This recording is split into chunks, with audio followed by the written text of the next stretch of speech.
Hey everyone, Joelin here, playing some Supercross on Fusion. Now, in my earlier post, I was complaining that there's no controller buttons or inputs available, but you can use an object info data source and a game variable data source to pull values from the existing bike. Now, if you lock the bike in place, you can use these values to control an object using the rotation and speed of the bike. So you still have your gas, brake, and lean. I have yet to determine, however, if I can use the same effect with the FMX tricks. Oh boy. So I'm going to go through the code first.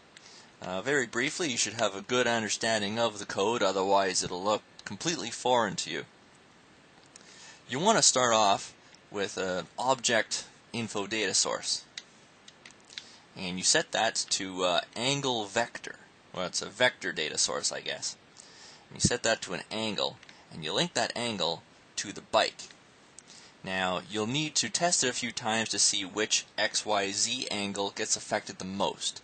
In this map that I've started, it was angle Z. Coincidentally, it was also speed Z, which we'll get to in a minute.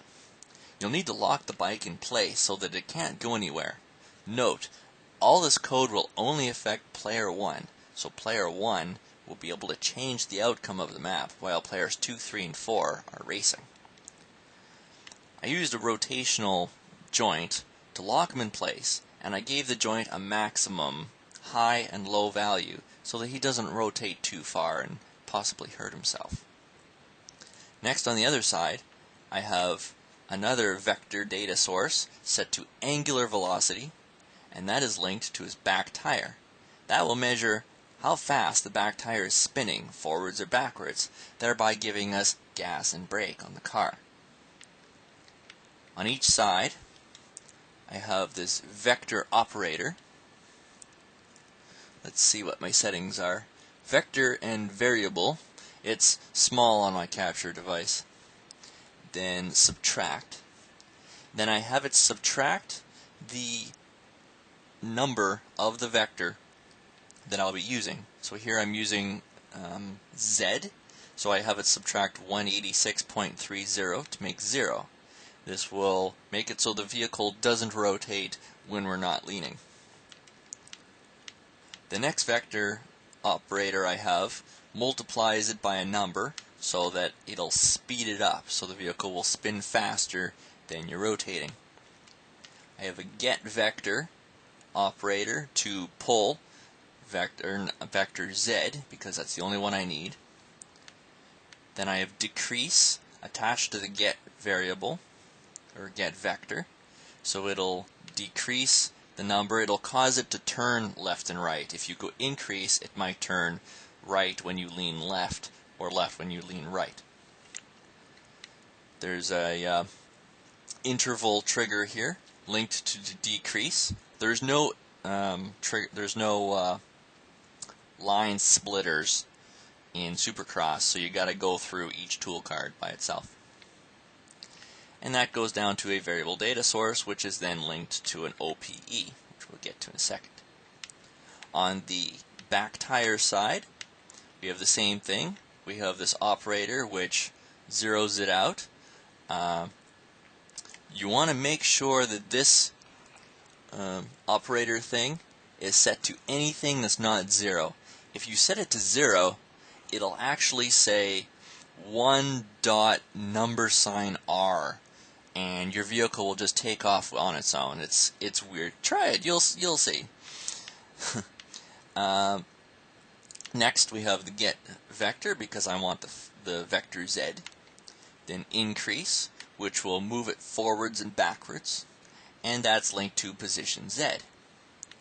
Then you take your OPE, and I set local for rotation. I set local for both. I love using local. It's much cleaner for me. And I have it linked to this object over here. Originally I had a car. I thought that was boring, so I made this snake-like thing. There's a little triangle above its head because when you start moving, the object the OPE is linked to would, for some reason, it resets to 0.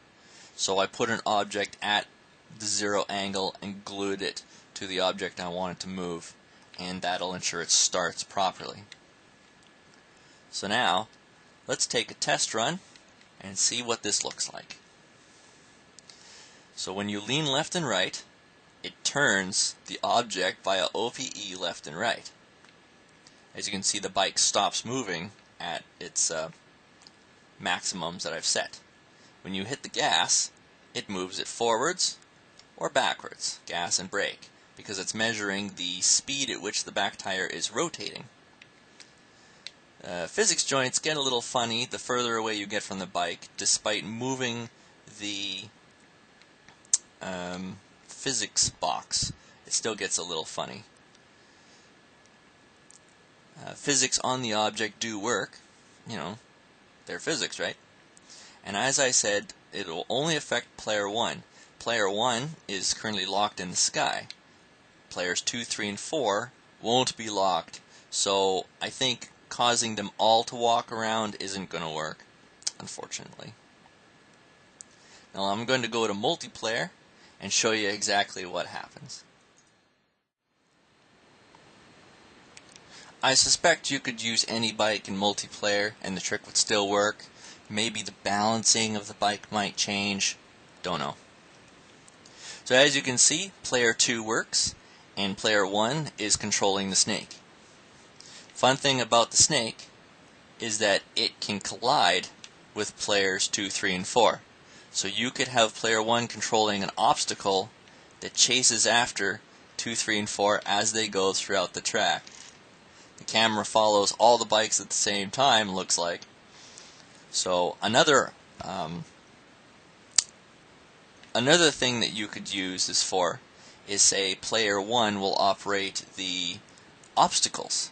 Maybe a bridge is up or down, and you would have to lower the bridge or raise the bridge, making it easier or harder to maneuver. Let's see if I can just get him here. Get him! There you go.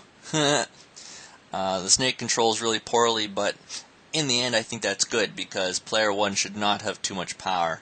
I mean, 2, 3, and 4 are locked to a driving line, and look at the destructive possibilities of this thing. Imagine if players 2, 3, or 4 were, for example, bomb trucks, like the Nintendo 64 game Blast Corps, and player 1 was in charge of a dump truck or bulldozer and had to go through the map and destroy all the buildings to ensure players 2, 3, and 4 didn't blow up. That would be a cool multiplayer. Well, there it is. Thank you for watching. It works great. Much better than the walking around video from before. Thanks for watching. This has been Jolin, or Jolin XBL, on Twitch. Check me out on YouTube. Check me out on the forums, Jolin XBL. And Custom Coalition Team. That's my new build group. You check it out when we're ready. We got some pretty cool stuff for you. Thanks for watching. And toodles.